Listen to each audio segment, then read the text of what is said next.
set it off. Go to Vegas, bet it all. Put it on the Bucs to win. Whoever they gon' play gon' fall. Don't say I ain't told y'all. Loose cannons gon' fold y'all. Yeah, the Heat be 9-3, but it gets real cold in the fall. That's when the season start. Bucs come in folded hard. Win after win, ripping the division apart. Panthers, they pussycats. Falcons got bird flu. Take the Ravens and Dolphins and open up a zoo. Cause one thing's for sure, better than the Bucs, they show lane. And every day in Tampa Bay, we say fuck the Saints. We in Tampa Bay, baby.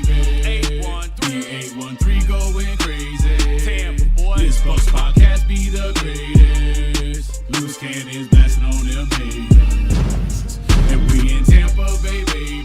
Tell them where you from. 813 going crazy. Yeah. This Bucs podcast be the greatest. Loose cannons blasting on them haters. Now when I say the loose cannons, what? Do you know what I mean? I'm talking Bobby Latte, Stank Bastard, and Samurai Lee. You ain't never seen no hurt before, no podcast like this. These boys that entertain you, then take you on road trips, go to other cities, raid and pillage, watch the Bucs kick ass. If we in the stands and fans talk shit, we gon' whoop them fans. You'll see us in the red and pewter with the white and black. Might be high, drunk as fuck, straight talking smack. If it's a home game, best believe you gon' hear this chant. It be like BUCCANEERS.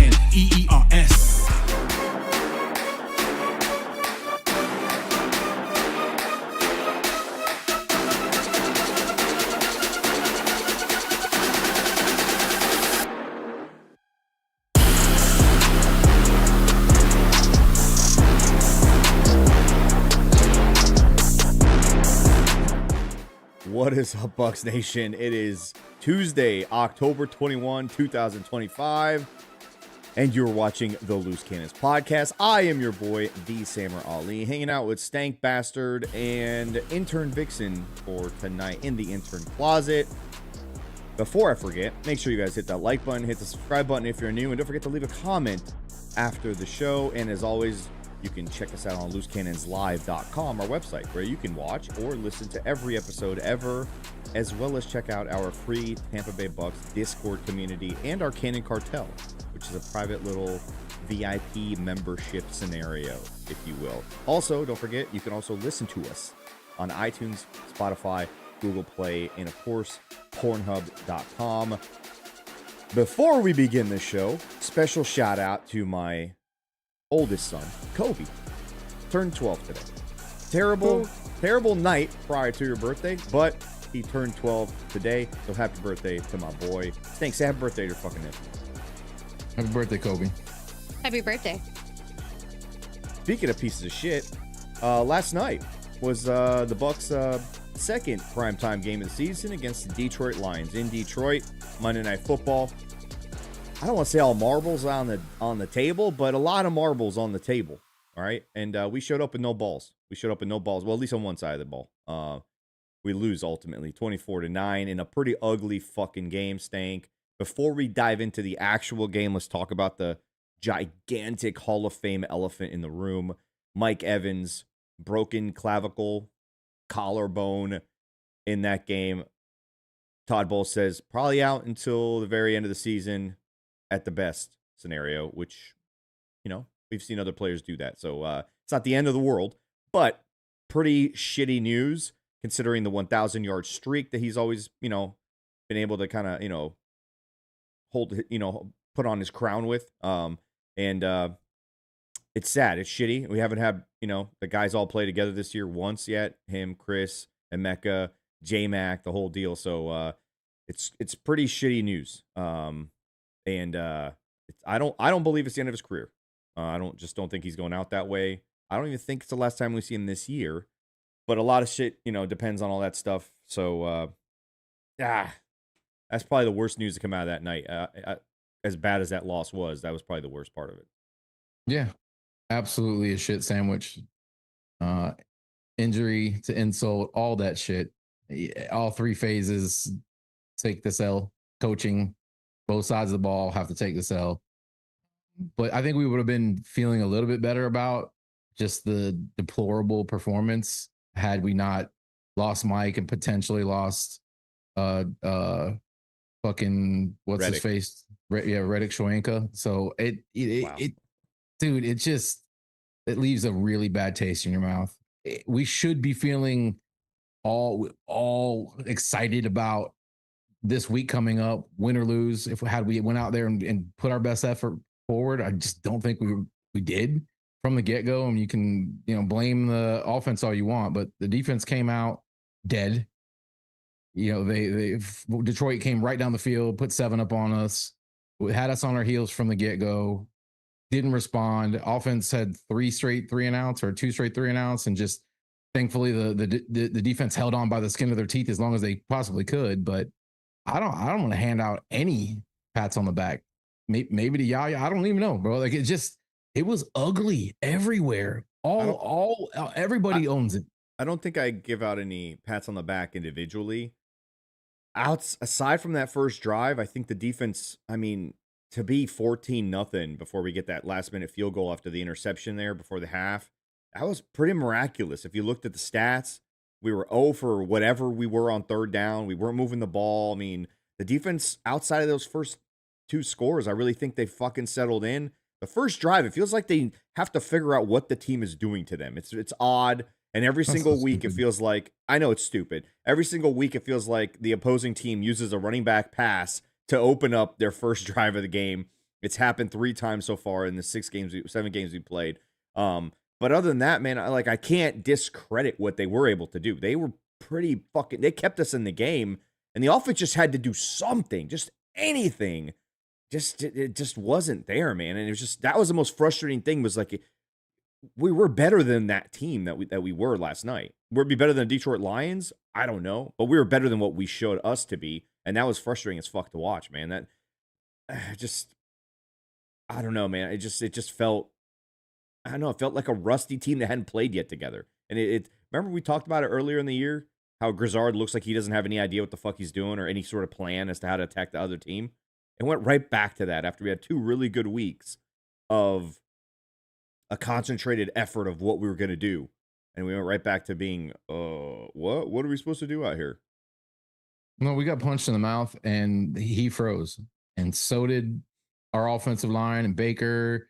We had to keep 2 guys in to help keep Baker from getting absolutely murdered out there. And we had 3 guys in the pass routes for the most part, and Cade kind of doing his thing here and there, but it wasn't like he had a plethora of wide open guys running around. And that's scheme too, right? You got to know what Detroit's going to bring to you.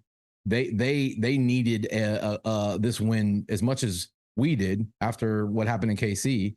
They were hungry. They came out with the proper intensity for a heavyweight fight, and we just didn't. We just didn't. We never did. We looked like we were on our heels the entire time. We were just able to kind of stay in it until we weren't anymore. Just one of those games, man, where you love to just forget it, because you feel like we're better than that, right? And me, everybody says, "Oh, you got LDE, you got LDE." I hated last week when they're the number 1 team in the NFL. Yeah, Baker's the MVP. Everybody's just glazing us and glossing us. Makes me so fucking uncomfortable, because I really do believe we perform better when everybody's like, this team sucks. Baker, whatever. I feel like we need that underdog mentality. And as soon as the expectations are put on our shoulders, we fold. And that's, I don't know how much of that's real. I get what you're saying. And I'm usually not like you. I'm usually not uncomfortable with that, but I was a little uncomfortable with how much I kept hearing about us. I was like, nah, but I kind of kept falling back. Well, Baker's that guy who comes up with reasons to feel disrespected. And I felt like that's permeated through the locker room enough. And they learned a lot from last year. And the Detroit Lions game, it feels like this renewed college rivalry with this team. Not that we really had a rivalry before with them, but it's become that with the playoffs and playing them multiple times that one season. So it just kind of feels that way. But I just think from the very get-go, we're going to talk about Baker not playing well, which he played like dog shit, to be honest. But I feel like Grizzard just didn't have an answer to some stuff that I feel like was simple, right? Like they were really playing tough, physical, tight man defense on us and not the zone shit. But that's really what they like to do anyway. They played zone last week once. And it's like he came in expecting zone and didn't even know that there was another game plan that he could go down with in terms of the like man coverage and man beaters and crossing routes and putting guys in bunches so you can't press the receivers. There's all sorts of answers that a Joe would know, let alone an offensive coordinator in the NFL. And it felt like he really got schooled last night. And I think he made it more difficult than it needed to be.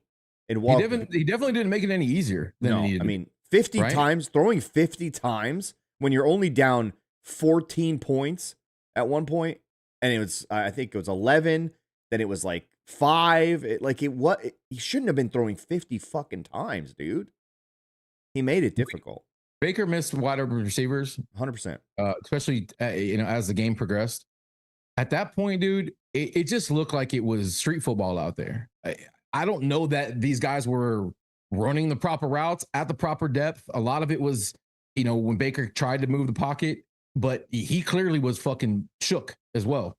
Detroit just did a great job of not letting us get in any rhythm. And it's Grizzard's job, especially on the scripted plays, to try to get your guys into some type of rhythm. And just please, somebody, give me one play where it was like, man, that was well drawn up. Maybe the Bucky, not Bucky, but the Tez touchdown, the screenplay. Yeah, that's one.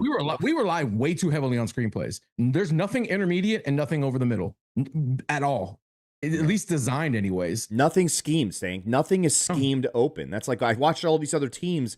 Like, God, man, they got this guy open. I mean, watch the Rams. They didn't have Puka Nacua, and they looked unstoppable. They threw fucking 5 touchdown passes. 5 without their best receiving option on the field. Okay. And that's no knock on Adams, but come on, let's be honest here. Puka's the guy on that team. And like in our offense, it just nothing felt like it was intentional to not forcefully run the ball. Yeah. Even when you're only down, even if you're down 14, you can still run the ball. And when we just gave up and it's like, hey, by the way, we have a right tackle who has no idea what the fuck he's doing. You have a dog, an absolute dog edge rusher. Let's just let you know that we're going to pass every fucking down. That's a recipe for fucking disaster, no matter who you're facing and no matter who your quarterback is, dude. It just does not work. That's my biggest thing. As shitty as Baker played, Stank, I don't know about you. I counted 3 touchdowns he missed. 3. He had 2 to Emeka and he had 1 to Tez. Complete misses. Should have had 21 points right there. Take that. Like, beside that, though, Grizz didn't do a good job. He just didn't scheme anything. He didn't settle his guys down. He didn't put together, stacks of plays that functioned and worked well. Get the ball to your running back behind Tristan Wirfs. How about that? Run to the fucking left. How about run a screen to the left? Why are we doing it to Heck? Heck gets his ass handed to him in open space. It's unreal. It wasn't just Heck, by the way. I get it. They all got owned. I don't know who posted statistically, it was one of the worst performances from a pressure standpoint. 33. Actually, was the worst performance out of any offensive line in the NFL so far this season.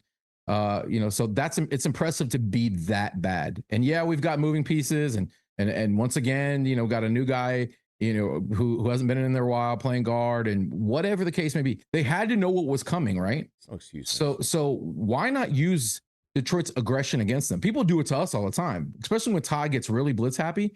People make us pay for the blitz all the time. We didn't make them pay for the pressure whatsoever.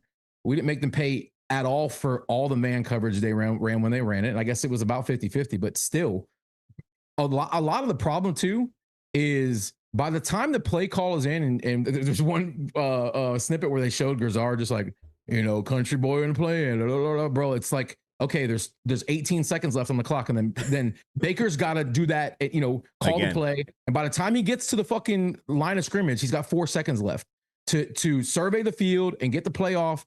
To me, the plays are coming in too fucking slow. On top of that, it's really noisy in there, which makes it even more difficult to communicate, which means they're likely not audibling out of much. So they're running the play that they come to the line with, which is a problem as well. So you're not giving anybody any change up. You're not letting Baker go out there and really captain the offense whatsoever. It still comes back to coaching at the end of the day. These guys weren't prepared. They didn't come out with the right intensity, coaching, all that shit. And Baker's the kind of guy who needs to get in rhythm. He's had some performances where he wasn't in rhythm in the first half and then came out in the second half, got in rhythm and got hot. They're capable of it. I'm not going to completely shit on Josh Grizzard and put all the blame on him. Execution fucking matters. And the guys up front need to block. And I'm sure there were plenty of plays that were there that were missed as well. But you still have to own that as a head coach. And then we haven't even talked about, and I'm sure we will, all the calls that went against us, which whatever, we have no control over that. That's kind the of thing. shit. That's the thing. Look, the calls, like I complain about them in real time, but like at the end of the day, we were still in the game throughout, even at the very end when the pass on 4th down goes in the end zone and goes incomplete. We still have a chance in this game. And that's what's crazy is even with all of that, we still my biggest thing when you said coaching stank, you're going into a game knowing they have 4 secondary players who are not starters. Not only are they not starters, that doesn't necessarily mean they're incapable of making plays, as we saw last night, but they don't play together. So their communication is not going to be crisp. Their ability to pass off guys is not going to be crisp. Their ability to recognize things and work as a team back there is not going to be crisp. To not understand how to take advantage of that, like, how many times have we seen our guys, backups being like last year, and they're just confused, fucking absolutely no idea what's going on back there. It's chaos for them. We didn't create any chaos.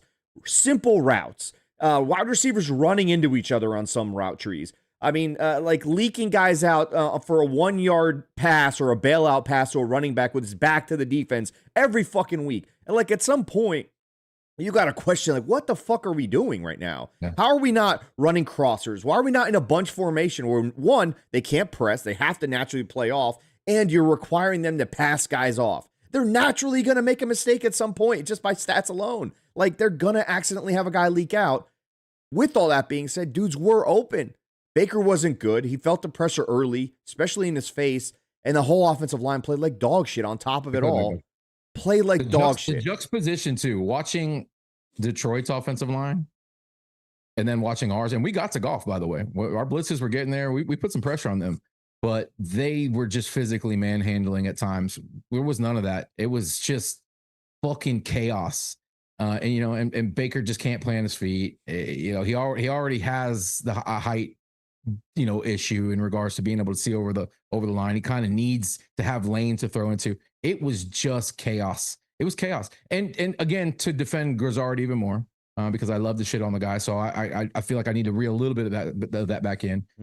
Still really can't do what he wants to do. Still playing behind the 8 ball in regards to personnel and all those things. I'm sure he would love to run a lot more motion, but you can't run a lot more motion and pre-snap shit if you don't get the play call in to move guys around, to cause a little confusion in the secondary and to get a read on whether they're actually going to blitz or not, because they do a lot of what we did out there. T-Pain was bringing the fucking blitz at times. He had guys up there and he would drop guys into coverage too. That's not their defensive coordinator. Dude, I couldn't stand the guy sucking that guy off the entire night. Like he'd won championships and he was the Hall of Fame defensive coordinator. I'm like, I get it. He's a good defensive coordinator, but he's also got one of the best. But Sammer, is he in love with the stripper? I don't know. I mean, he probably went and saw some strippers last night after that fucking win. I mean, he had backup to backups looking like fucking Hall of Famers against us. And that's no knock on the dudes. They are in the NFL, but come on, let's be honest. Like, we've seen what backup corners and backup safeties really are like. It just depends on what you do and how you attack them. But like, I go back to it, man. You want to be a play action team. We work really well off of play action and motion before the snap. It's worked even with no right tackle and no right guard. And like before Michael Jordan came back, we did this in Seattle against a fucking good defense too. Yep. Okay. We did it last week against a pretty good defense in the Niners as well.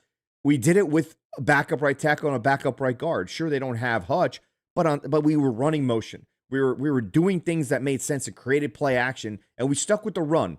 You don't need to run the ball well for play action to work well. But last night, I mean, to not even like keep them honest with the run, there's no reason to abandon it. I mean, even the Lions, how many runs did we stuff last night? I'd say 80% of the runs were stuffed for either a loss or no gain at all. And they still kept fucking running the ball. They understand that you got to keep it. You got to keep it up. We can't let golf go out there, throw the ball 50 times, almost get killed. And then on top, like, it was frustrating to watch because it doesn't make sense to go that route. It just did not make sense to do the shit that they did, man. It just, whatever. It was an ugly game. That's going to happen. It's going to happen sometimes. It is what it is. Yeah, and you know what? Detroit kept on swinging, man. We did. Bowles is a great second half. Made some great second half adjustments. So did they. They then started pounding Gibbs. St. Brown was just owning us in the first quarter and a half. And then they leaned on the running game and just, there might have been a hold on that big run, but who cares? we should be holding more too. How about that? We should be holding more too. How about like everybody's doing it? They didn't play physical. So maybe we get away with a little of that too. It just we just didn't match their intensity, man. We weren't focused, and it's just such a demoralizing. The way we lose is in demoralizing fashion a lot of times. This was like the Ravens game last year. I don't know who made that analogy because it felt just like that. Probably because we lost Chris in that game and we lost Mike in this game. No, it just because it felt hard. It felt difficult, right? And so after this game, inevitably you want to watch the fucking Texans and the Seattle Seahawks last night, and you watch the Seahawks make shit look effortless. It just looks so easy for JSN, and I don't know about you, but he reminds me a lot of Emeka, and Emeka reminds me a lot of him. Obviously, they're connected through Ohio State, but so smooth with how they play. But I mean, it's just like, I know it's the NFL. I know it's tough, but you got to be able to scheme guys open. You got to be able to create opportunities for you guys. You can't just rely on dudes getting open. And if it's man coverage, you're really, really hoping guys get open. If you're not scheming them open, that just feels like a bad recipe, man. And especially if you're not going to run the ball. Hey, Hutchinson, we're going to let you go at us 50 fucking times. Man, if he only gets 10% of that, that's a fucking good number of sacks, dude. That's a good number of fucking pressures, and they all play like shit. I mean, there was a play, I hate to say this, Tristan Wirfs got spun around, okay? That never fucking happens. They just didn't look like, you said at the beginning, they just didn't match the intensity of the Lions. We didn't get a single holding penalty on our offensive line. That's not good usually. I like to see that our guys are trying to kill people out there. I'll take a holding penalty here and there. And I don't know if you noticed it too, Stank, Baker didn't look like he wanted to run. It felt like he was, maybe it's the hits are starting to kind of add up and catch up to him over the weeks. They kept guys around. They were spying him for a little bit. They were ready for Baker to scramble, and the coverage was sticky. They were able to stick with our guys out there. Not a whole lot of free range going on out there. I mean, Baker held the ball and patted several times where he had time to throw the ball and was just questioning. Maybe guys were flashing open here or there. It just nothing flowed, man. Nothing really flowed. And it's a shame because the defense really did fight to try to keep us in that fucking football game and gave the offense plenty of opportunities to make it a game. We came out in the second half for weird 2-point conversion. Do we all agree that we should just kick the ball right there? No, I think the thought process there is we still have to score a touchdown regardless. I guess, might as well go for it. It's the beginning of the third quarter. Like, why are you chasing points that early on in the game? It's just the math, man. You got to trust the math. It's new NFL. That's the problem with nerds, bro. They ruin this fucking football game. I was taught you take the points. You don't chase points till you need them. Okay. These stat nerds and these YouTube scouts, they get in there and are like, well, if you really think about it, if you crunch the numbers and let me pull out this fucking tape measure. Here's one that I didn't understand is that apparently the numbers, the stats said that Todd Bowles should have gone for it from his 25-yard line on 4th and 3 in the third quarter. From his own 25-yard line? Yeah, from his own 25-yard line. The stats said you should have gone for it, which I'm like, there's no coach doing that unless they're down fucking 14 points. We were only down 5 at the time. But I mean, we're kind of saying the same shit over and over again, but I don't think we are. I think what happened, Stank, because you brought up this is what you were saying. You're talking about he looked like he was double pumping. He didn't understand it. For whatever reason, it felt like Baker didn't know what he was looking at, which can speak to what the defensive coordinator is doing. But in my opinion, that speaks more to an understanding of what they're trying to accomplish as an offense. And I keep going back to this because it felt like Dave Canales had a lot of this too, where he didn't understand what he was trying to accomplish week in and week out. Like the identity of the team was weekly, depending on the opponent. And sometimes you have to merge those two, but we don't really have an identity even right now at all. If I said our offensive identity, I'd say coming back wins by Baker and getting the ball to Emeka sometimes.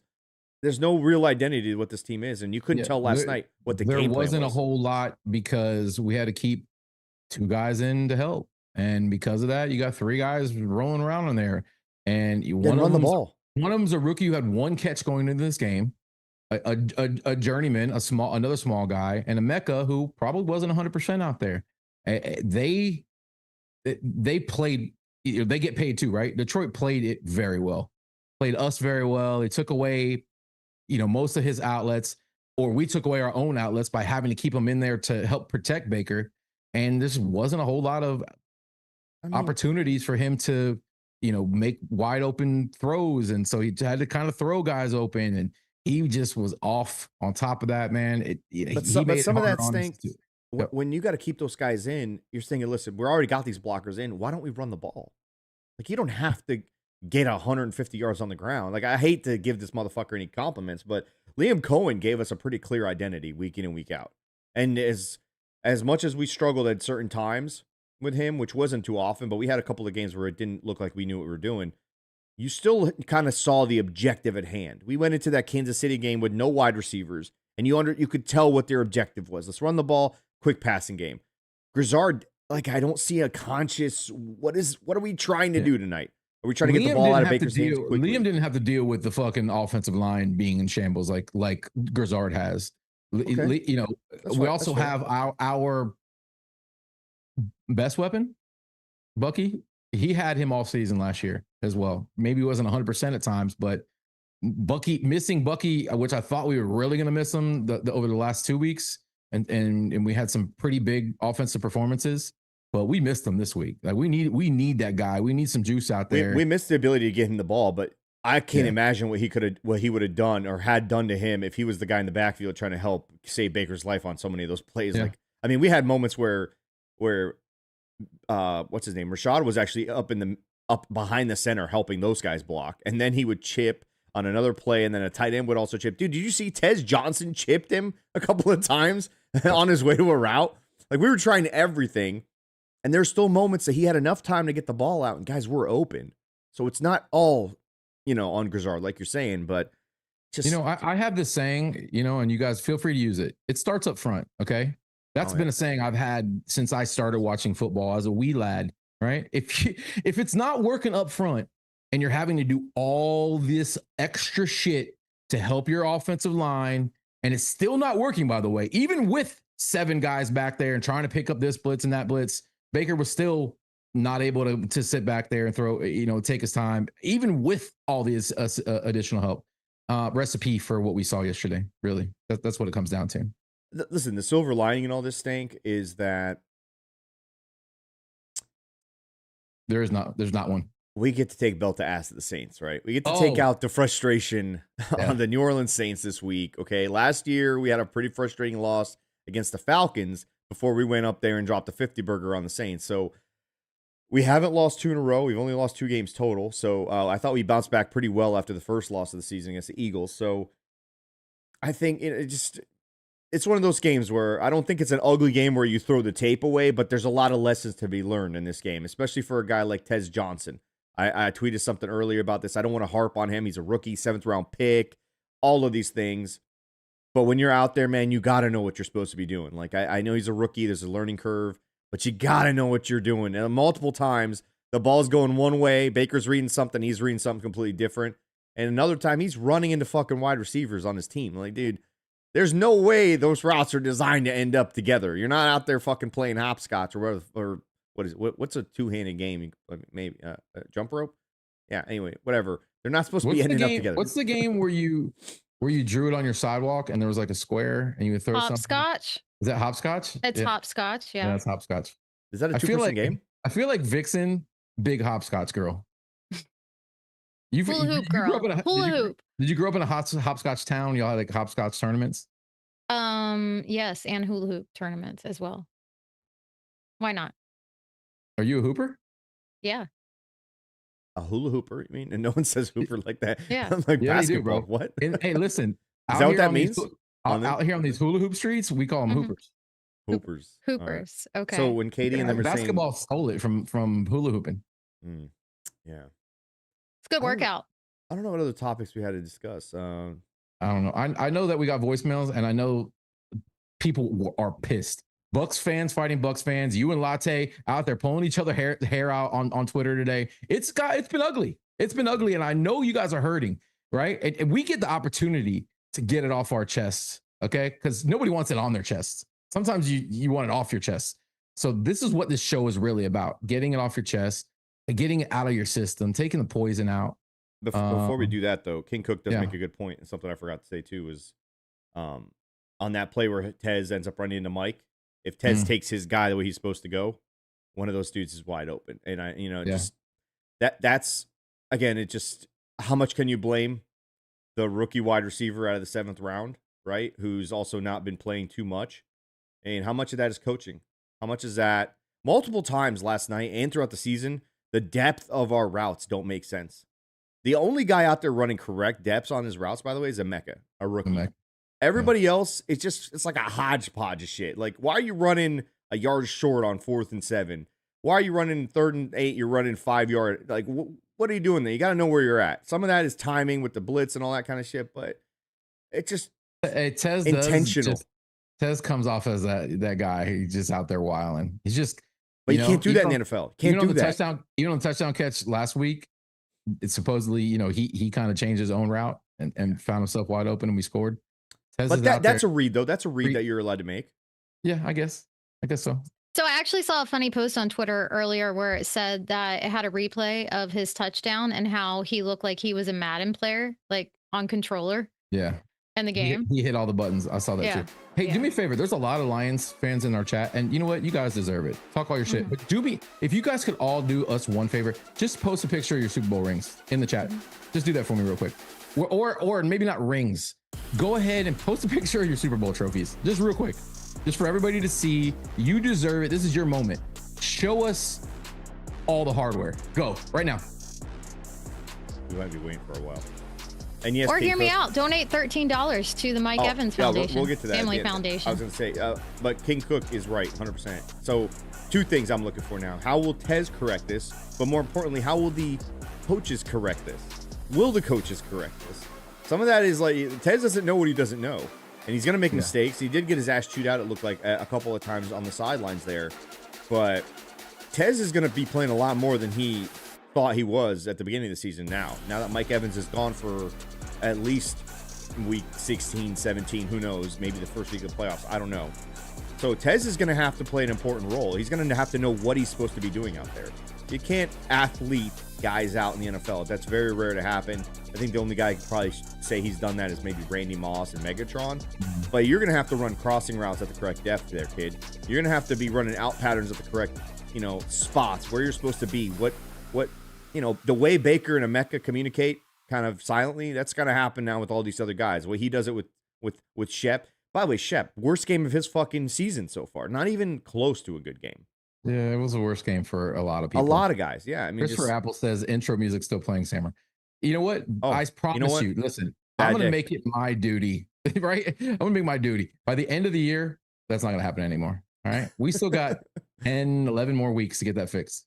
No, it's every time I switch to another scene, I forget to turn that music off, so it restarts it when we come back to the scene. We had a bad week of practice too. I knew when they showed Barry Sanders pregame, which brought up all kinds of childhood trauma for me, dude. I didn't even realize I was rocking back and forth in my fucking chair, chewing my nails, like doing all these coping mechanisms I had as a child from literally just him ripping us a new asshole.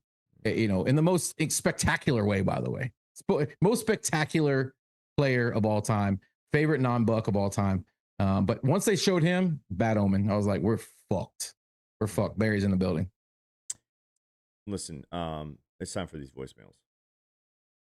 Unless you have anything else to add to this game. Before we forget, let's show respect to the great Mike Evans, okay? Go to his foundation website. I'll post it in the comment section or the description after the show, and just donate $13. Be a nice little tip of the cap to the only Hall of Fame wide receiver this franchise has ever seen. The first. I think Mecca might be on his way, but we'll pump the brakes there. But show him some respect, show him some love. Send $13 or $130. That makes a little bit more sense. Or $1,300. Hey, send $13,000 to his foundation. To show him some love, and I dare one of you to send $130,000 and post it on Twitter. $13 million. 113. I know that we're the #1 Bucs podcast in Dubai, Sammer. You've told me this. You showed me the data. They love. There's got to be one of you Dubaians. Is that what they call them? Is that? Am I allowed to say that? No, can't say that. What?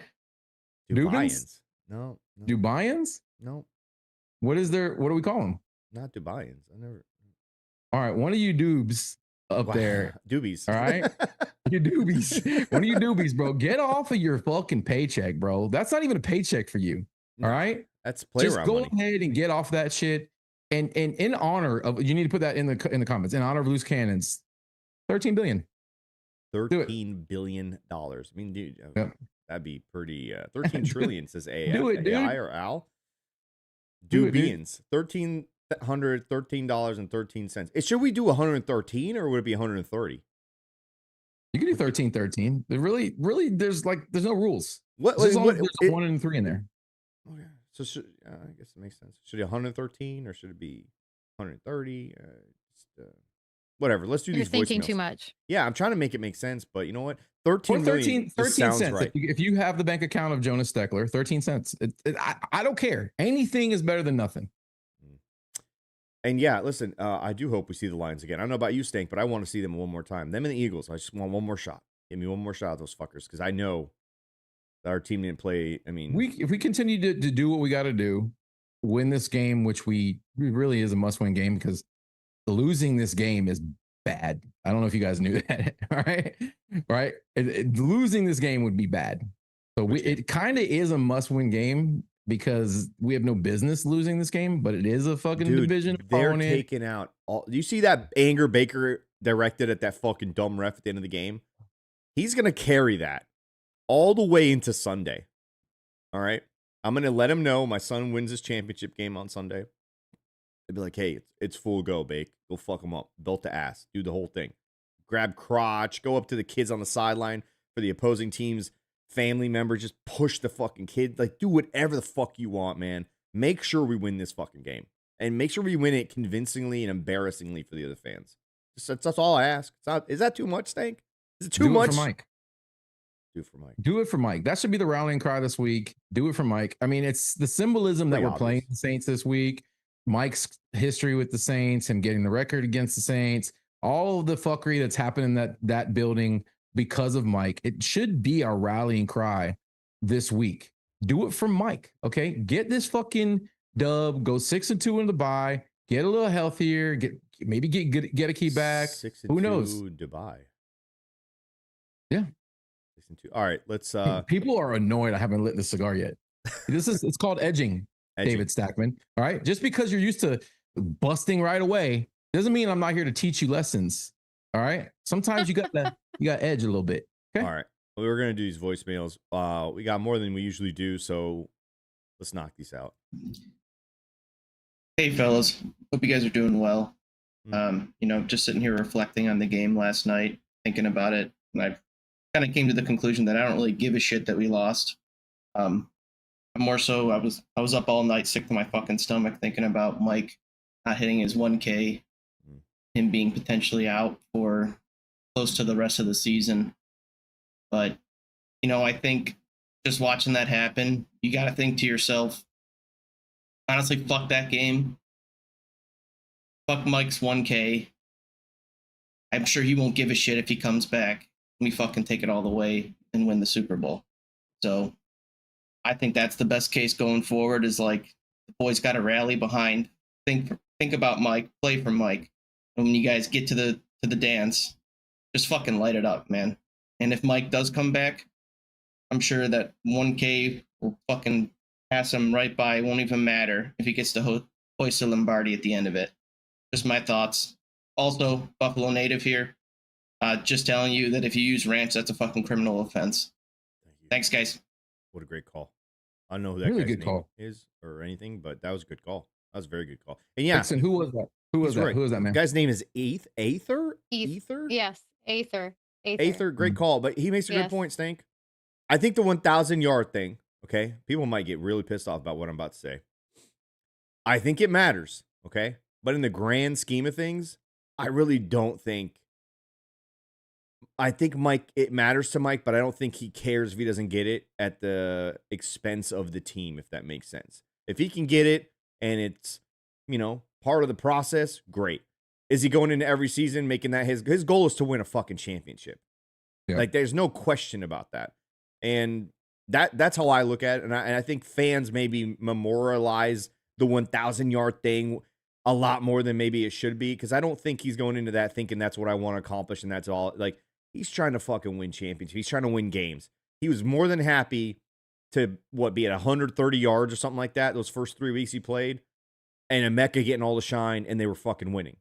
That's all that mattered to this guy, and that's how it's always going to be. When he comes back, he's not going to give a fuck. How can I help? What do you guys need me to do? What the fuck am I going to, like, how do I contribute? That's how he's built. That's why he's never been a diva. Just kind of happened to get 1,000 yards. I'd like to say that actually when you had him on the show, if you go back and listen to your interview with him, he actually states that stats are important, but to him, they really don't mean much. Yeah. So. What a pull. I mean, going all the way back to that, that's good job. Sometimes the interns make me proud, Stank. That was a moment right there. Honestly, our interns have really been on point this week. Izzy pulled a good Jason Light clip from the podcast the other day. Probably his best, most fantastic tweet of all time. You know what? It's we're rounding them into shape. Okay, bye week's coming up. We all kind of shit the bed last week. I take personal responsibility as well. That list I put out last week, it really wasn't good. Honestly, there's a lot of reused ones in there from previous Lions games. I didn't put my best foot forward, man. I kind of was watching the news clippings. I was reading the papers. You mailed it as old people do, right? I was reading the news clippings, and I was believing the hype. All right, I thought not only was this team the best team in the NFL, but maybe I was too, at the best at putting out lists on Twitter. So I gotta go back to the drawing board this week. I gotta pull it out a completely unique New Orleans list. I don't even know how I'm gonna do it. I don't know how I'm gonna do it. Right? What more can I say? What more can I ban? It's going to be tough this week. What if we went outside the box and we just listed Saints Twitter accounts that we're going to be banning? I'm blocked on 90% of Saints Twitter has me blocked. Yeah. So I can't even at 90% of those people. I have most of them muted. We should get Jono on the show on Thursday. He just yells. Nobody in the chat likes him either. That's the other thing. Nobody wants to hear him talk. So that, it doesn't matter. I like him. 94 West left his voice. What's good, Bug Nation? It's your boy 94 West coming from California, and the best wing sauce is barbecue. If you don't have that, it's lemon pepper. But y'all gotta stop eating your wings with blue cheese and ranch. All right, cut that shit out. That ain't American. Now on to the game. Let's be honest. Baker had an off night. There were 2 throws to the receiver. They were wide open. I believe if he hits those, we win the game, but we didn't. Now, on to the officiating. We all know the officials are god-awful this year. I can't explain how awful they are. Mike Evans get injured on what should have been a pass interference. How they didn't call that, I'll never know. But I do hope Mike Evans being injured lights a fire under our ass and we take it out on every team from here to the Super Bowl. Jason Light, big dog. Get on the phone and get Max Crosby to Tampa. We need pass rush, man. We need that bad. We get that, we go into the Super Bowl and we get in our 3rd ring. All right? As always, fuck the Saints, fuck the Rams, fuck the Eagles, Tampa Bay forever. Let's go. You already know it's an OG Bucs fan because he named all the pain centers. He hit them all. He hit them all. Yeah. Yep. Yeah. All the fucks. Like, if you go all 3 fucks, you're a real Bucs fan. Right? I mean, you could even go back pretty far and say fuck the Lions if you really think about it. With the Barry Sanders history that we got, Stink. Yeah, but they were terrible right alongside of us. We were just worse. That was all. Yeah, every Barry Sanders highlight starts with him doing it against the orange and white creamsicles. Always. every single one of those clips. I don't know who this person is. Didn't leave us a name. Loose cannons. Oh, no. It's your brother Lou. Angry Lou. Listen, we took the fucking L, bro. Took it, bro. We took it. No, Bake wasn't on, bro. The defense played good, bro. They played good, man. I don't know, man. Tez was running into people and shit, man. I don't know what the fuck was going on, bro. I don't know. But you know what, man? I'll take What happened? What happened? I don't know. It played We earlier lost Mike. for me. That's a big piece, Here it bro. goes. That's a big piece. Look, but he's not down, bro. He's not out for it, man. People are talking like he's fucking retired, bro. We're gonna get that cat back like week 16, week 17. I don't give a fuck if we gotta play him in the fucking Charlotte game, the fucking Carolina hoodie game, motherfuckers. We'll drop 860 on that motherfucker and get him 1,000 that fucking game if we have to. Fuck it, bro. You know what I'm saying? But look. Sometimes in life, bro, you know, the L comes, man. That's how you learn. That's how you fucking succeed. And we're going to fucking succeed. We're still going to the fucking Super Bowl, motherfuckers. Fucking recognize it by the motherfucking cannons. Let's fucking go, you bastards. He didn't seem affected at all by this. No, not other than breathing directly into the microphone on his phone. He didn't seem to be He was pretty focused. Yeah, he was really focused. I think he was holding it in a little bit, but that's fine, bro. You know, I agree. Life has a way of teaching you through L's. Go back to the Brady Super Bowl year. We took some really bad losses that year. Bears. Yeah. Saints shut us out on prime time. We fucking lost 38-3. Really ugly shit that just had me questioning everything as I normally do. Go back and watch those episodes. See, I think I created a music video after one. Somebody dig that up. I'm pretty sure I sung with my keyboard in sorrow after the 38-3 loss. It was bad. It's out there. It exists. Somebody dig it up and tweet it at me. But yeah, I'll find it. Sometimes you gotta fucking take the L, man. You know. Hey, I mean, it's they're a good team. That's the thing. Like, they're a good team. I think the frustrating part is, like we talked about, Stank. I think they can be better. I think some of it's coaching, some of it's execution, and just don't expect the team to not be ready to play. They get an extra day off to get ready for it. Like, it's Monday night. Come on, man. You gotta be ready, dude. It didn't happen. But we're just the worst primetime team ever, except for Super Bowls. We're the best. Undefeated. The best. I mean, just undefeated. Not even close. Like, not even a sniff of competition in the games. There is no competition. We're the best Super Bowl franchise in the history of Super Bowl franchises.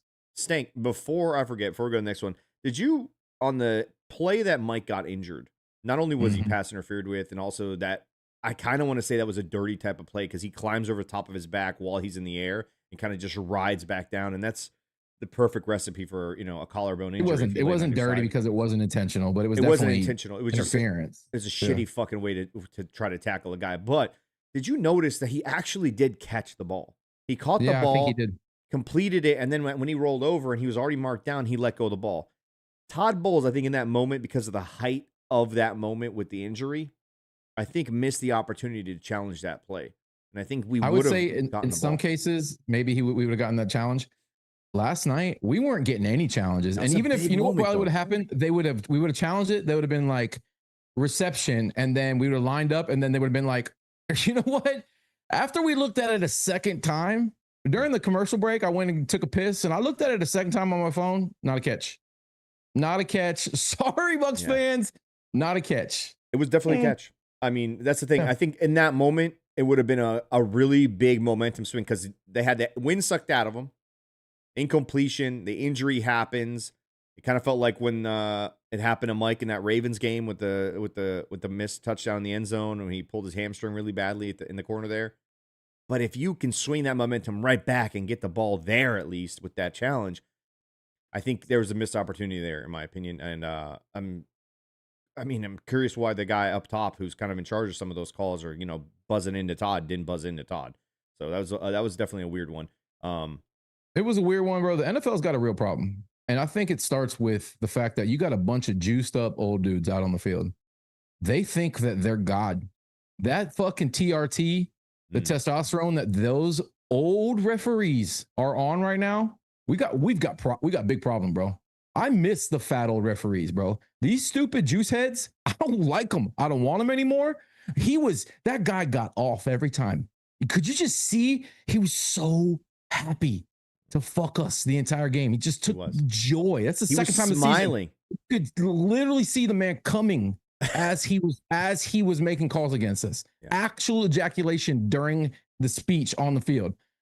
I don't know, bro. There needs to be an investigation, and I won't rest until that happens. And I like what King Cook said too. I'm with you, man. Put Culp in.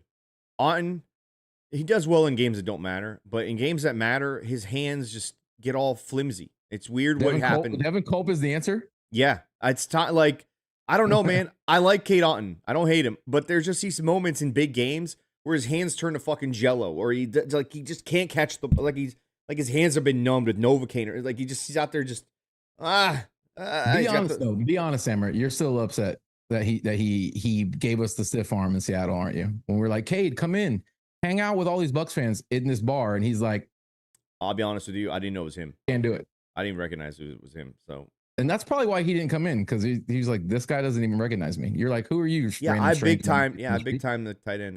Yeah, that's whatever, man. My bad, I guess. Whatever. Let's go to the next one. Sounds I'm gonna keep it real short and sweet. Casey Rogers is a snake, and it should be Charlie Hell because that's where he belongs. He's the worst NFL tackle. I'm gonna keep it real short and sweet. Again, Casey Rogers is a snake, and it should be Charlie Hell because that's where this dude belongs. He is the worst NFL tackle. Play one more time. I think that's his whole. That's his whole voice. No, I need to hear it one more time. Go. I'm gonna keep it real short and sweet. Casey Rogers is a snake, and it should be Charlie Hell because that's where he belongs. Dude is the worst tackle in the NFL. I'm not even exaggerating. Look it up. The worst tackle when it comes to pass. Oh my God. I'm 6'2", 190 pounds. Put me in, coach. I feel like I could. What is going on with this I don't know. This guy's call is very wild right now. But yeah, I like that he wants to call him Cody. He wants to send a human. He wants to send a human to hell, and he thinks Casey Rogers is a snake. Casey Rogers he is hell. He officially changed that guy's government to Charlie Hell from Charlie Heck, which really does fit, bro, because that man deserves to be buried deep. Right. The Cody part 1. What the fuck did I fucking watch last night? The fuck happened? What was the fucking game plan? Was the game plan for Baker Mayfield to play like he was on the fucking Cleveland Browns again? Was Grizzard just too much of a pussy to push the ball, so he had to throw 500,000 fucking screens? And I don't want to fucking hear anybody talking about, well, they got pressure. They got pressure. I don't give a fuck. We have had a bad offensive line almost the entire year because it's been backups, and Baker Mayfield has had pressure in his face every fucking game, and he didn't play fucking like that. What the fuck happened? You probably get our best defensive performance of the year. Yeah, I said it. Probably our best defensive performance of the year despite losing, and we played like a fucking bunch of pussies? Are you fucking kidding me? And I don't even get me fucking started on the refs. I swear to God, someone go start a GoFundMe right now for Baker Mayfield because he might get fined for the shit that he said. But fuck those fucking pussies. That was some corrupt bullshit, and everybody that's not a Lions fan fucking knows it. And I swear to God, if they are ever at a home Bucs game, I'm fucking throwing drinks in their fucking face. They're a bunch of fucking pussy bitches. Dan Campbell sucked their dick before the fucking game started, and that's what fucking happened. I hope I'm giving everybody fucking anxiety right now because I am fucking pissed. But I'm not done. I got part 2 coming. Wow. Hey, for those who are new to the podcast, Cody's crushing. That's what we want. That's what we want right there. That's the voicemail we want. All right. You can pussyfoot around and be like, yeah. But all the other calls were good. Don't get me wrong. But that's what you do. You record right after the game. You could tell there was still time on the clock when he recorded that call right there.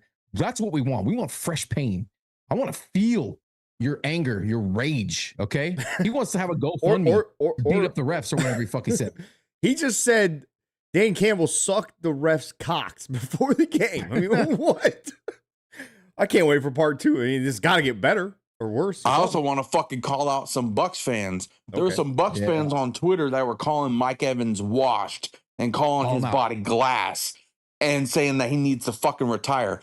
Fuck you. You're not a fucking Bucs fan. Any Bucs fan that says he needs to retire and that he's washed is not a Bucs fan. Turn in your fucking jersey, get your fucking ass kicked like the pussy you are, and go join another team because we don't fucking want you here. Mike Evans is not washed. He's not glass, and I don't even fucking think he'll retire like this. No fucking way. He'll fucking come back and be like, look, bitch, I'm still king.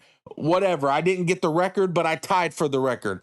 Good fucking enough. Jerry Rice is probably the greatest receiver in the history of the game. I tied him. Let's see another bitch do that. That's what Mike Evans is going to come back and prove next year. He might be back this year, and I fucking guarantee you this right now. The only way he fucking retires this year is if he comes back and we win a Super Bowl. Then he'll go out on a high horse. He won't go out like this. No fucking way.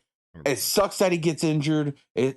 I don't like it. It upsets the fuck out of me that some fans are saying he's washed. Fuck them. Anybody that has shit to say about Mike Evans, come say it to me because I'm going to knock you the fuck out as soon as you say it. You won't even get 2 words in to say some shit about Mike Evans. We fucking lost. Bad, though? We're still going to win. I don't give a fuck. Fuck the refs. They're fucking pussies and they fucking know it. They got handed that fucking game. Why did we play like such bitches? What a fucking ending.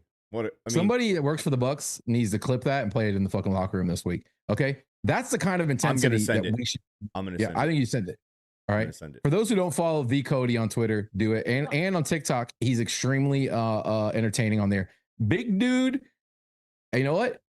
It's what we need. We need some anger. Those are the voicemails. This is what we need. Even after a win, we need good ones. Happy. But this is the kind of shit. I'm glad he got rid of his kids. They weren't good enough for the voicemails. Okay? Take it how you want. His kids weren't good enough for voicemails. They're just not there yet, man. He made the changes that are necessary. He did. He didn't hesitate. He fired his own kids. You understand that? And they didn't have the job for more than 1 week. He fired them. God, I like that, man. I like that a lot. One more. I feel a lot better after that. Good evening, peeps. This is Tom in Michigan. How you doing tonight? Tom in Michigan. What the fuck are these voicemails? God damn it. You can't even pick up the phone anymore to talk to people? Pay your fucking bills, guys. I like to talk about what the fuck was that turd fest last night? God damn. Isn't it funny how last week all you heard from Lion fans is, oh my God, we're getting so screwed by the Chiefs. The Chiefs want us to win. The refs are out against us. I better not hear another fucking complaint from another goddamn Lions fan about refereeing ever again after that fuck job last night. Oh, and by the way, our goddamn wide receivers running into each other. Oh, man. I think the show is frozen. Too. Yeah, our connection just took a shit. All right. Nothing's performing like it needs.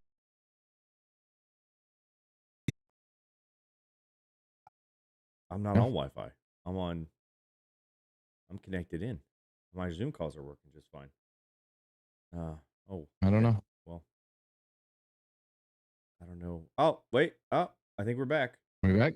Yeah, we're back in the green. We're back in the green. I feel like we just got hacked by some hackers. YouTube had a little glitch. Anyways, you want to play the rest? You want to play the second half of that call, or just no? You had to be here to hear it. Had to be there. I mean, let's see. Let's start it from here. Go. Google this shit. It was so bad that McDonald's was giving free fucking tickets with a goddamn Happy Meal to a Lions game 5 years ago. And if you look the records, it was the worst sales in Happy Meal history for the whole fucking region of the United States because they were giving away free fucking Lions tickets. These people are fucking bandwagon fans. They don't know a goddamn thing about football. I've been going to the goddamn Silverdome and Ford Field, that fucking dumpster fire, ever since 1997. And I got to say, when I went, there were true Lion fans there, people that fucking bled. But now, the crowd there, it's not the people that work at the Ford plants on the assembly lines or working at the oil refinery down there. It's a goddamn fucking bunch. He's so pissed. He doesn't, he couldn't handle it. I don't know if he's got a second part. Does he have a second part, Vix? There were 2 parts to the last voicemail, yes. Play the second part. Yeah, this is Tom in Michigan again for part 2 so I can finish this rant. Yeah. Lion fans are the biggest bunch of bandwagon fucking fans there are. The old fans I know would have bled for their team. This crowd, you can just tell they got money. They don't care. It's cool to say they slummed it one night in downtown Detroit to go see a Lions game, and you're pricing the goddamn regular fans out. But I'm going to digress from that. I want you boys to know I got my revenge last night. On the way out of the stadium, I went into the bathroom, found an empty stall, and left the biggest upper decker Ford Field ever saw. That's how you Fuck do it. the Lions. Fuck the Saints. Fuck the Lions again. Good night, boys. That's how you do it. Oh man, dude, that's so great. Oh, those two guys remember when we used to actually let you call into the show live. Tom in Michigan was a fucking legend, and I think his voicemails are even better than his live calls. Stank, that was phenomenal. I agree. He is a Ring of Honor caller. And speaking of callers, Vixen, I'm sure you saw in the chat, people want to know how do they get their voicemails read on this show? How do they do it? You don't follow us on Twitter and you're just a YouTube person. Maybe you don't know. Vixen, let them peoples know. Yes, we have a website now. Yeah. We have a website now called loosecannonslive.com. And when you go to that website, there is a red voicemail button on the side of it. You click that, it will pull it up for you. All you have to do is hit record, leave your name if you want to. Don't leave your name. We really don't care. Either way, we're going to get your voicemail and we will play it live. Sweet. So there you go. That's how it works. That was really good, Vixen. Usually when we throw it to you to like give us information, there's a little bit of fumbling going on. Yeah, we usually put it on point tonight. We usually put it on the screen during the shows, but right now we're not doing any lower third shit. So we got two more voicemails. Here we go. All right, this is Cecil. This is your boy, Alabama. We've been here, blue cheese kind of guy. But what the fuck has happened? All right, man. Charlie Heck gave up more pressures than I've ever seen in my life. Why are we still putting this piece of garbage out there? This man is 6'8", big for nothing. And not to mention anyone we put out there. Even Michael Jordan, the famous guard out there, is, we can't decide to block. Put in Baker's lap all night, and people want to blame Baker when Charlie Heck gave up, I think, 10 pressures by himself. What the hell? What the fuck is that? But not to mention offense, nothing can go. We lose our freaking king, Mike Evans. You can hear my voice. We're just having a panic attack mildly. And let's go to the defense. Why the fuck is Servassier Dennis out there? What is he good for? He missing tackles? Is that what we're looking for? The whole team just forgetting fundamentals. I don't know what we need to do. We need to make a trade. I don't care if it's for Crosby. We need him. For Isaiah Simmons, we need him. Jason Light. This draft window is coming to a close, and especially with this possibly Mike's last year and he's hurt. Get us out there. Get these people in here. Heck, with him out, bring in Tyler Lockett. I need it. Shout out to you guys. That's a great call. That's a great call. Cecil is one of our better callers now. I like that. And yeah, we Servassier Dennis, I really wanted to give it to you on this show, but most of the callers have for me. Yeah, deplorable effort. Once again, just clueless out there. I focused on him during the second half when they started getting chunk runs against us. Dude just was guessing. He didn't have his eyes on the running back in the backfield. Absolutely guessing where the ball was going. But wasn't reading attacking. Sometimes he makes plays in the backfield, and I'm starting to wonder if that's just because the guys up front in front of him are doing such a good job. But if we want to talk about blitzing linebacker, that's about it, bro. It starts in there. I used to think he was a good run defender. He wasn't great last night at all. Logan Hall, fucking see you, dude. Don't ever want to see this guy in the Bucs uniform again. Greg Gaines, fuck all the way off. I don't know why. Just play Elijah fucking Roberts the entire game. Just put him next to fucking Vita. That's it. That's all. Him and Elijah Simmons should be the two playing back and forth there, or put them both in there. I mean, like Elijah and Lee and fucking Vita. That's it. That's all we need. It makes a lot of sense when they all rhyme, and then just fucking roll. And yeah, I agree with Cecil. Max Crosby. It feels like that's the way to go. You got your boy as a GM over there. Hey, listen, I got you a fucking job. Hook me up. Give me that friend's discount. Let's bring Max Crosby down here. He deserves to be a Buccaneer. This would change the dynamic of this defense. It'd be unfucking believable. Hey, Will it King happen? Cook says Sebastian Dennis had 12 tackles. Come on, man. That's production. Sebastian ain't the problem. King Cook must have been a big Barrett Ruud fan, too. Okay. Yeah, Barrett Ruud had 13, 14, times 35 tackles a game. Awful fucking. He's bad. He's not good in coverage, and he's just not good at recognizing the scheme or the game they're playing when it comes to the running backs out of the backfield. That's his biggest weakness, and teams know that, and that's what they run against him. I still think he's a pretty decent run defender. He's really good on the run blitz, but I mean, I don't know, man. Tyke Smith also fucking led the team in tackles last night, and he's leading the team in tackles overall. That's not a good thing that your safety's doing that. He does play close to the line of scrimmage, so I don't know, man. It just, I find it hard to put too much blame on what the defense did last night because they really did play pretty damn well, aside from a few key moments. They don't get a bullshit penalty against Jamel Dean, Stank. There is no 78-yard fucking touchdown because it's 4th down. So yeah, and they also don't score a touchdown on the first drive either. The bullshit phantom pass interference penalty. There's some nonsense there. So last call. What up, loose cannons? It's your boy D Stacks 91, aka David Stackman. So let me start by saying, fuck Detroit. Simple, plain and simple.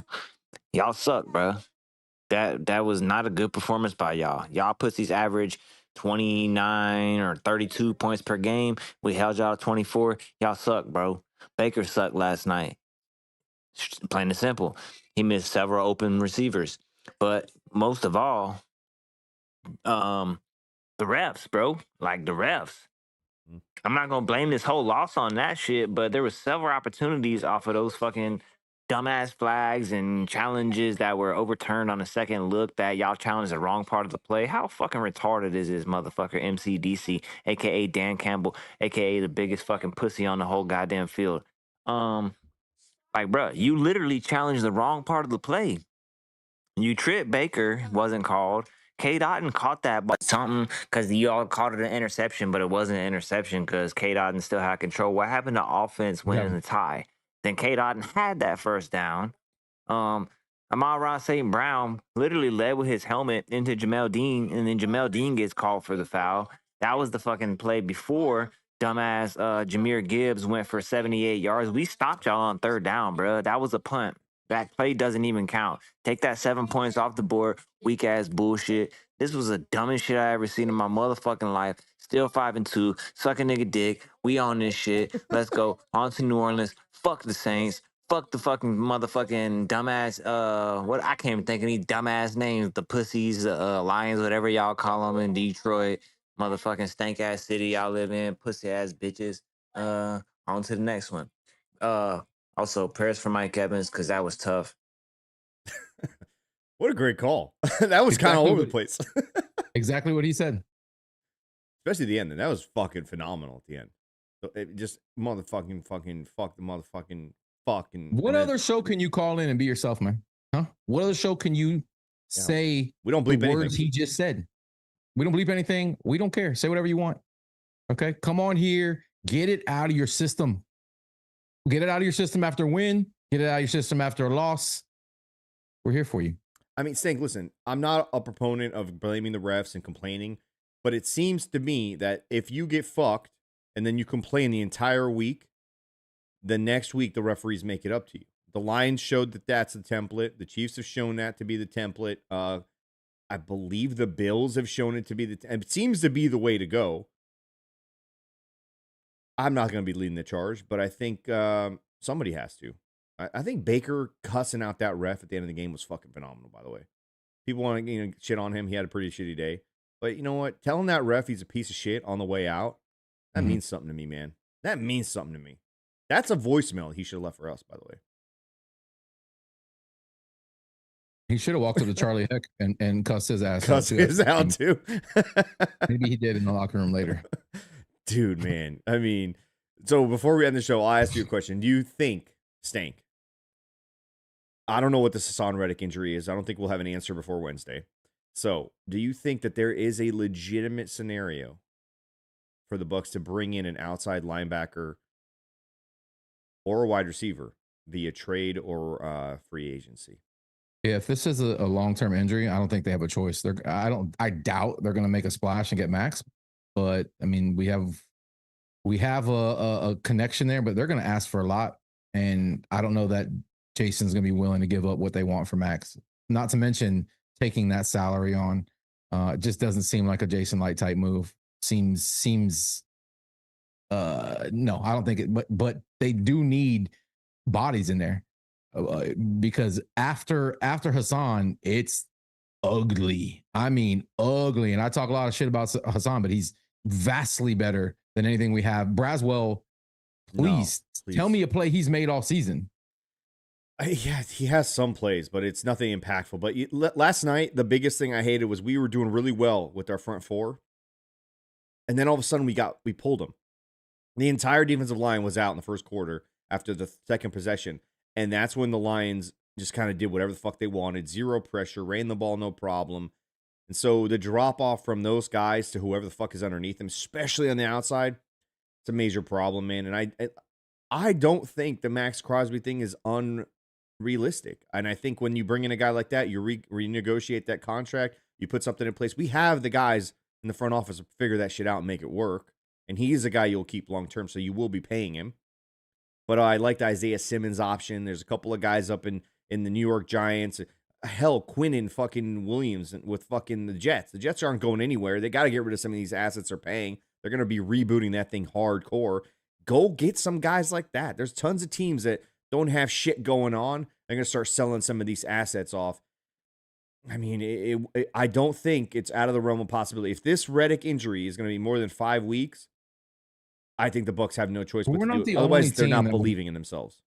If Max is available, we're not the only team that would want him, and they don't really give a shit about, they're going to get as much as they can for the guy. Maybe consider sliding Elijah Roberts outside, using Elijah Simmons inside. I feel like he's got the inside-outside versatility. Definitely better than anything else we can offer out there. He has the capability to do both. I don't know, man. They're going to have to get creative, and they probably are going to have to bring a body in, but that would be crazy. That'd be crazy if we traded for Max.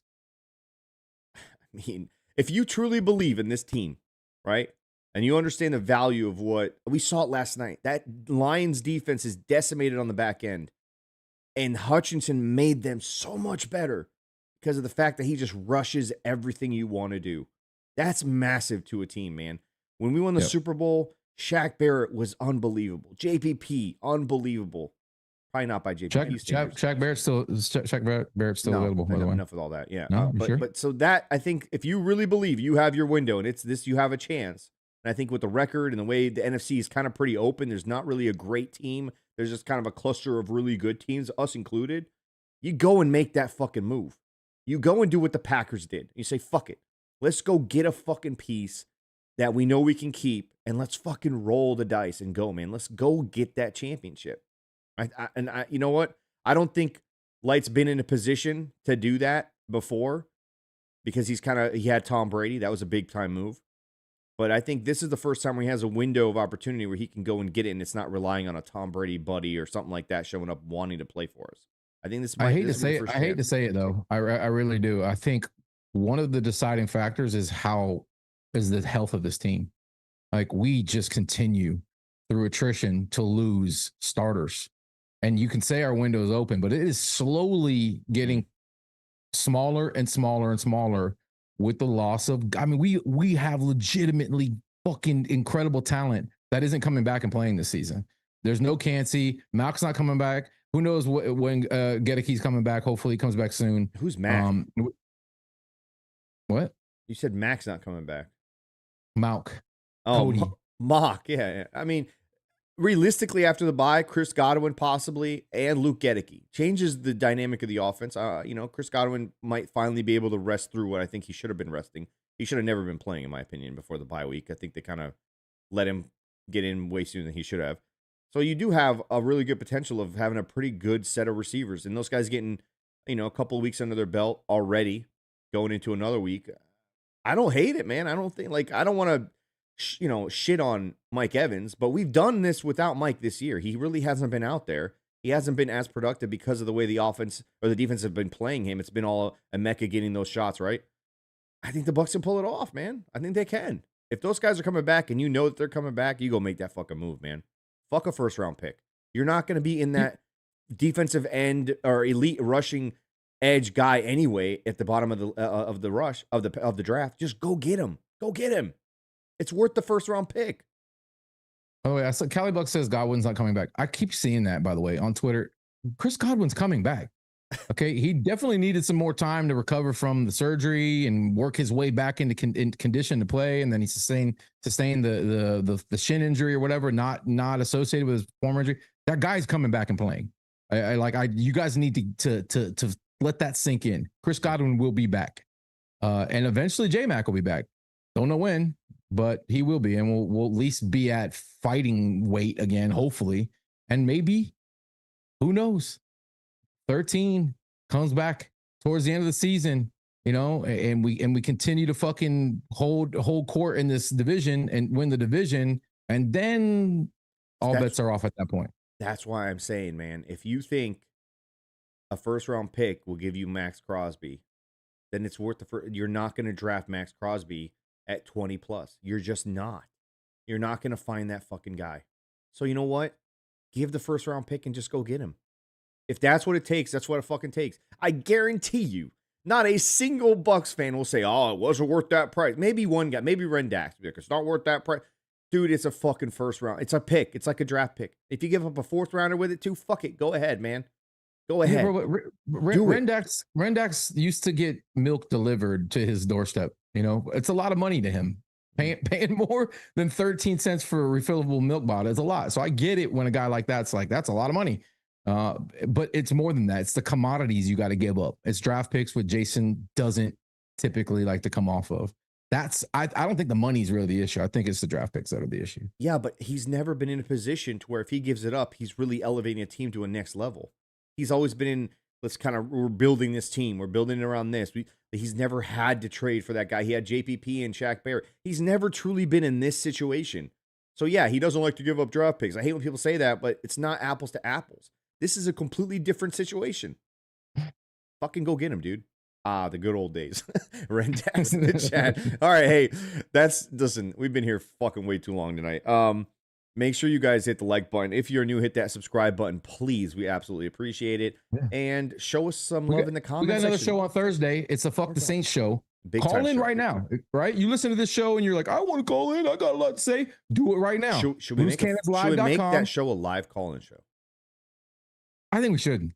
I really think we should. And we'll see if we can get Jonah on here, at least for a segment, so y'all can talk shit to him. Yeah. Make sure you guys check us out. He's got a funny accent. Make sure. I usually can't understand what he's saying. Make sure you guys check us out on loosecannonslive.com. Leave us a voicemail right there. There's a tab on the right-hand side of your phone screen on the web browser page. God, that was a terrible way of saying that. Click that button and leave us a fucking voicemail. And make sure you guys listen to us if you have to on iTunes, Google Play, Spotify, and Pornhub. Stank, I will let you end this show considering it is officially Fuck the Saints week once I hit the next button. Fuck the Saints. Go Bucs.